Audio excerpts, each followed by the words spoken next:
Hi, I'm Harper. Ciao, I'm Eva. You'll never guess what today's video is about. That's it, cheese. Italian food obviously uses a lot of cheese, and I often find myself getting confused about all the different varieties. So we thought, since we're here in Italy and we can get basically every kind you can imagine, we would do a little Cheese 101, and Eva would teach me the basics. We've assembled here quite a few cheeses, as you can see. How much cheese is too much cheese? We're focusing today on sort of the basic Italian cheeses. They're all probably ones where the name is familiar to you guys, but I could definitely learn a little bit more about them, and maybe you will as well. This is, let's say that this is the beginner level. So we start from here, and maybe next in the future we can go elementary, and then intermediate, and then the advanced. Okay, but what cheese are we starting with here? What is this? That's cheese. And this, what is this? Cheese also. Here, Harper, we have our ricotta. And we start from ricotta because we don't want to ruin our palate with a very strong cheese. So we start from the mild cheese, and then we go up and up and up and up. We have two kinds of ricotta. We have the cow ricotta and the sheep ricotta. If you guys saw this video, you'll know that I already had the enormous pleasure of trying this sheep ricotta, but I've never tried the cow right next to the sheep, and so I'm really curious to see what the difference is. Which one should I start with here? Cow. Cow? Okay. Buon appetito! Buon appetito. That is so good. This is a cow ricotta. It reminds me of, I grew up on a small farm, and when you get really, really, really fresh milk, like straight out of the cow's udder, and they're cows that are like grass-fed and stuff, the amount of flavor that's in that milk. And it's also, as we noted before, the ricotta here is much grainier of a texture than in the US. The US, it's very, very smooth cheese, and this is a little bit more textured. And it's very good. It's really good. Here we have the sheep. This looks even more grainy, more textured. Also because Harper, this is handmade. Oh, gotcha. Because this is more common here in the South than the cow, right? Yes. Okay, here we go. Oh yeah, It's way different. It's another cheese. Way different. It's This is another this is much saltier Yep. than the cow. The taste is stronger than the cow. The cow is kind of a sweeter cheese, I would say. So I have a question for you. Which one do you prefer? Let me try them again. They're both so good you can just like eat them, but maybe just to eat by itself, I think I prefer the sheep. The sheep ricotta is much better than the cow ricotta. Not that this is not good, but the sheep ricotta has its own taste. It's an experience. Yeah. And next up we have mozzarella. Now we have two varieties here, and we're sort of in a similar position, right? This is cow. This is cow mozzarella cheese, and this is buffalo mozzarella cheese. I can already tell that you're anticipating some unique differences by the fact that this one is in a dish and this one is not. Yes, because this usually it's a little bit less, how can we say, milky? Can be a word? Yes. Okay, so when you cut, yes, you have the milk, but not so much as when you cut this one. We start with the cow because it's the mild one, and then we go to the mozzarella di bufala. Buon appetito! Buon appetito.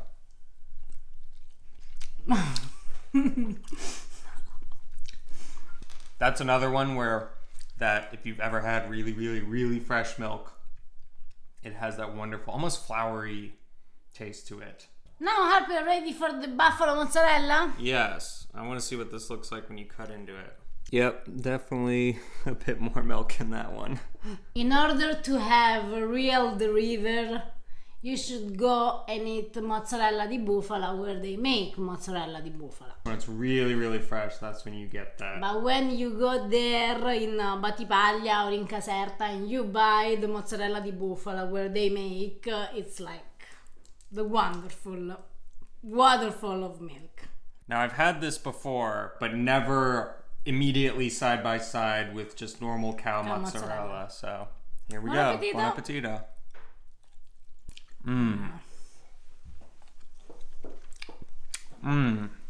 It's kind of similar to the difference between the sheep ricotta and the cow. Ricotta. Yeah, it's saltier. I can see why this is better on something like pizza. It complements like a savory dish better. And there is another thing that is important to say about mozzarella di bufala. You don't keep the mozzarella di bufala in the fridge. It should be kept outside of the fridge in its own water, and then for 3-4 days it's okay to eat like fresh. Then after 3-4 days it's not good anymore, but it's better if you use to cook, like I don't know, maybe you are going to make a lasagna, you are going to make a pasta pasticciata, and you put inside also the mozzarella di bufala. But don't put the mozzarella di bufala in the fridge because you are killing it. So Harper, now my question is always the same. Which one do you prefer? Bufala. Bufala. That one's a no-brainer. It's Bufala. It's much better. I could eat so much of that. The thing is that when you try a good cow mozzarella by itself is delicious. It's a good cheese. When I first had that bite, I was like, okay, Wow. it's not gonna. How much better could mozzarella di bufala be? But then when you try the real mozzarella di bufala, it's like, okay, it's another planet.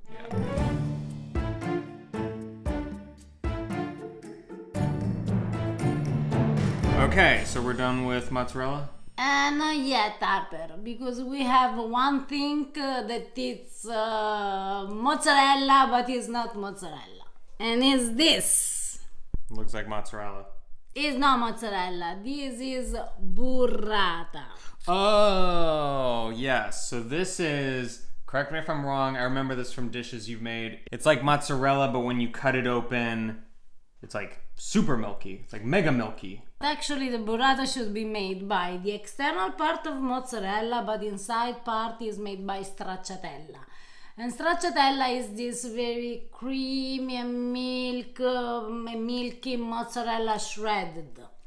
Oh. So when you cut, you have this, again, waterfall of shredded mozzarella and milk. It's an experience. I always just assumed it was one kind of cheese that happened to have like, I just imagined it had like a hole in the middle where this sort of milk collected or something, but it's actually two kinds of cheeses. And the burrata, it's a traditional cheese from Puglia.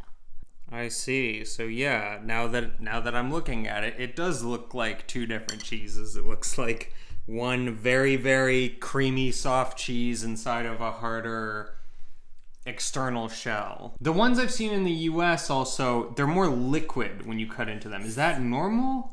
That was not the real burrata. It was a burrata made in USA and American France. I'm sorry, but the real burrata is made in Puglia. I see. Buon appetito. Buon appetito. That's interesting. That's delicious.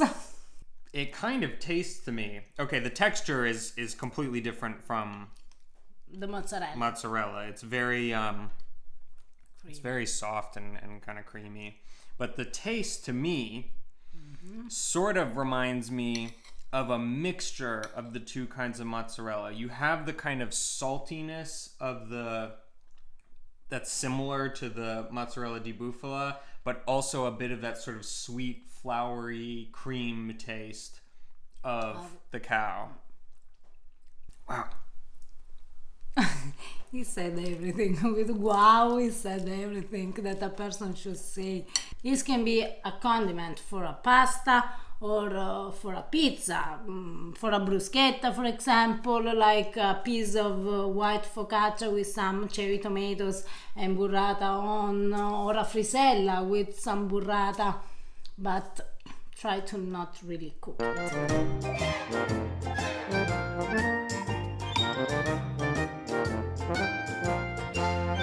Okie dokie, what is next on the cheese menu? And this, what is this? Cheese also. Provolone and provola. Provolone. Quite familiar with that. But I don't think that this is true, because when I was in America and I tried your provolone, I discovered that what you call provolone actually is provola. So now it's time also for you to discover the difference between a real provolone and a normal provola. That it doesn't mean that this is not good, but it's not provolone. Before we continue, I just really want to point out the shape of this cheese. I suggest you start from the provola. And this is a provola that usually we put a cheese that we put, for example, in our sandwich. We use sometimes to cook. So you don't expect nothing special. Yeah, it tastes like what I would think of as provolone in the US.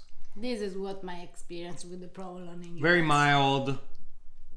Good cheese to cook. Yeah, it's fine. It's just, yeah. To put in a sandwich with some prosciutto, or I don't know, like prosciutto cotto, Yeah. capicollo, Yeah. but nothing special. Yeah. Now. Yeah, it's definitely a much harder cheese. Buon appetito. Whoa.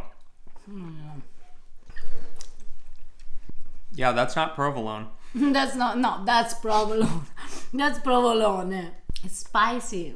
It's sharp, it's spicy. It's hard to put my finger on the taste. It's not quite like any other cheese I've ever had.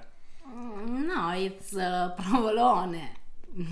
The first bite of it tastes kind of like a very sharp aged cheddar. But it has an aftertaste. Very different. He likes. I can tell from his behavior that he's loving provolone. Yeah, that's a good one. Once again, I'm pretty sure I'm looking at two different varieties of the same cheese. And you Americans are very familiar with this cheese. Really? At least with the name of this cheese. So here we have Asiago. Oh, Asiago. You're actually right. I'm very familiar with the name. You see it on menus all the time. It's like, ooh, try our new Asiago burger. And it's like, ooh, fancy. But come to think of it, I don't really know anything about the cheese. On every piece of real Asiago, you can read, a sort of label with the name, with the shape of the Asiago. It's like a brand by itself. Yeah, it's kind of like champagne. If it's not actually made in Champagne, it's not. It's sparkling wine. Perfect. What are these two different kinds? This one over here, what is it? Okay, here we have a fresh Asiago Okay. and an aged Asiago. Okay. Are you ready to try both of them? Yes, I assume fresh first. Yes, obviously. He is learning. Obviously. Very fast. Buon Buon appetito. appetito. That is very mild. A fresh cheese is less calories than an aged cheese. It's obvious. And in several diets in Italy, you can eat the fresh Asiago. I see. Because it's not so fatty, it's not so like an aged pecorino. Then we go to the aged version. That is similar to a mild cheddar. It is similar. You're right. Yeah. It's a very good cheese. Yeah. Yeah.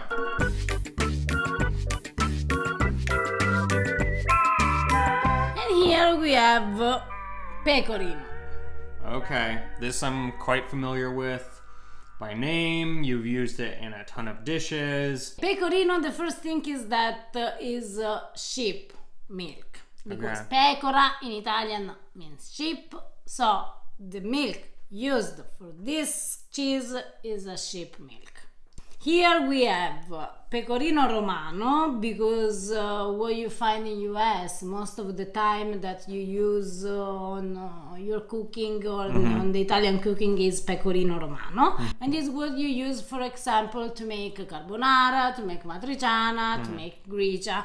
And it's a very... So it makes sense. The Roman dishes use Pecorino Romano. That actually all the Pecorino Romano is made in Sardinia. Wait, really? Yes. But anyway, it's a very salty. It's a very Spoiler alert.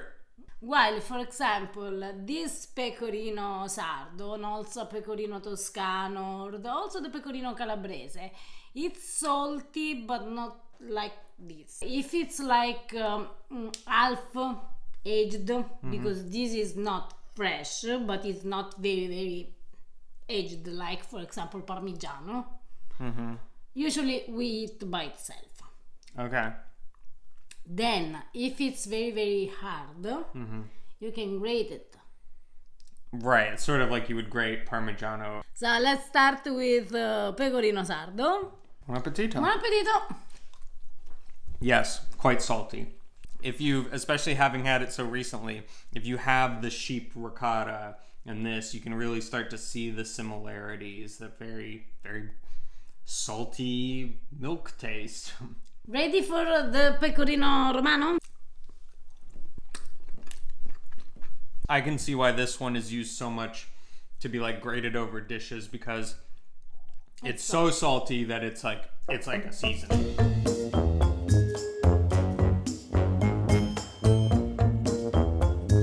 This is Gorgonzola. And the Gorgonzola is made in the north of Italy, in the city of Gorgonzola. We have the sweet one and the spicy one. According to my taste, I love both. I don't know. What an insight. Usually you can eat the Gorgonzola on a piece of bread. As you know, you can cook like pasta quattro formaggi or pasta with Gorgonzola, risotto. You can put on pizza, but this time we use the spoon. Buon appetito. That is super delicious. If this is the sweet one though, I'm very curious what the spicy one is, because there's nothing sweet about it and it's pretty spicy. Okay, the first thing that you will notice is that the spicy one is harder than the creamy one and the sweet one. Oh yeah, I can just hold a piece of it, which you can't really do with the other. Oh, okay. Yep. Yeah. It's a much sharper, stronger taste. Oh, they're both so good though. Dang. That's an intense cheese. Last but certainly not least, we have Parmigiano-Reggiano, the king of cheeses. But there are two in front of us. Yes, Harper, because one is Grana Padano, is this one. The other one is Parmigiano-Reggiano. What's the difference? Parmigiano-Reggiano is made in that specific area, with that kind of milk and with that process. You can't change. Once again, it's like champagne. Yeah, I don't really like this example. It's a French example. But yes, it's like champagne. Champagne is champagne because it's made there. If you make champagne like 10 kilometers far, it's not champagne anymore. This is the real Parmigiano-Reggiano, and this is aged for 40 months. 40 months. 40 Wow. months. This is one of the best that you can get also here in Italy. This is Grana Padano, and usually what we do here in Italy, we use Grana Padano to cook, for example. Like if you have to make a very, very, very, very big lasagna, Right. you can use Grana Padano. Right. Because it's a very good cheese anyway. And the Parmigiano, usually we try to eat by itself. Both for Grana Padano, as you can see, and for Parmigiano, in order to have the real stuff also in America, check the rind. the rind of or Parmigiano or Grana, because Yeah. there is written. If it doesn't say Parmigiano-Reggiano, it's not the real thing. Okay, we start from the Grana Padana. As someone who's eaten a lot of Parmigiano, this is maybe the one test out of all of these where I know what's coming, I know exactly the flavor that's coming, so I can compare this without even having the Parmigiano right next to it. It's definitely reminiscent of Parmigiano. Yeah. It has similar sort of nutty flavors to it. It certainly beats Parmesan. It's definitely better than Parmesan, but it doesn't have nearly the subtlety of flavor as Parmigiano or the texture. It's much more waxy. It's good though. Let's point the fact that, okay, Grana Padano is a little bit less expensive than Parmigiano. Yeah. So if you have to choose, you can't pay all the money for the Parmigiano. Grana Padano can be anyway a good choice. The problem in the US is that I don't know if I've ever seen Grana Padano. I'm sure there are places where you can get it. In Maine, at least, at our normal grocery store, you don't really see Grana Padano. So Harper, before you said that you already had this, so you can do the comparison between heavy. No, give me a piece. Buon appetito, Harper. Give me a piece. The way it flakes off. Before I met you, I'd had lots of real Parmigiano before, but I'd never actually just eaten it by itself. It's like, because we so associate it with Parmesan cheese in America, or Parmesan, which you would never eat by itself for good reason. So like, I never thought of it as a cheese that you would just eat by itself, but it's so amazing. There are these little sort of almost bubbles, pockets of salt that develop. Did you take my piece? You took my piece. And when you're biting into it, it doesn't have a very uniform texture or flavor, because you sort of bite into these little pockets of salt that actually crunch a little bit in your mouth, and so you get the sort of variety of textures and stuff. It's really As you can see, I love all kind of cheese, but if I have to choose one that I can eat all my life, just one. Well, that wraps up tasting all of the cheeses, but normally this is the time when we would share like a recipe or something. What do you think if we cook with some of this cheese? Harper, but we don't have time to cook with all this cheese. How we can choose one? Okay, Eva, are you ready to spin the cheese wheel? Let's go!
What do we call this dish, Eva?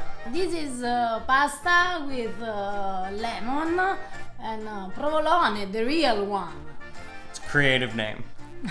Pasta al provolone. Do you like Alright, I more? like that better. Buon appetito. Buon appetito. The provolone cheese is great in that. You have the sharp cheese, and again, it's very distinct. I can't describe that aftertaste, but it's It's pretty unique. It's good. It's the taste of provolone arbor. You were mentioning that you have seen a real brand of provolone cheese in the U.S., right? I found in our local grocery shop the Auricchio provolone. What I found in America was less aged, so it was fresher than this one that is very, very sharp. But anyway, I tried it and it was good. And if you can't get the real deal provolone cheese, is there a substitute you could make for this dish? The only thing that I can think of or about is a very sharp cheddar, that it can be close. Well, guys, I hope you learned something about Italian cheese today. I sure did. We might have to bring the cheese wheel back at some point. Thanks for watching, guys. If you enjoyed this video, please give it a thumbs up and subscribe to the channel if you haven't already. Follow us on social media @PastaGrammar, and we'll see you next time. Ciao! Ciao!